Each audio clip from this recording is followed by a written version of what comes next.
আপনারা জানেন যে বাংলাদেশে নবম এবং দশম শ্রেণীর শিক্ষা কারিকুলামে ডারউইনের থিওরি মানব জন্মের বিবর্তনবাদ অন্তর্ভুক্ত করা হয়েছে।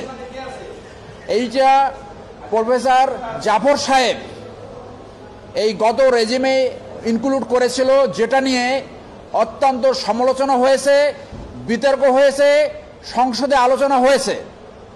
পৃথিবীর কোথাও ক্যামব্রিজের কারিকুলামে ও লেভেলসে এবং অনেক দেশে মাধ্যমিক লেভেলে এই বিবর্তনবাদ পড়ানো হয় না। বিবর্তনবাদ পড়ানো হলে কোমলমতি শিশুদের মনে এক ধরনের চাপ সৃষ্টি হয়। সেই জন্য ক্যামব্রিজের শিক্ষা কারিকুলামে মাধ্যমিক লেভেলে তারা এটা ইনক্লুড করেনি।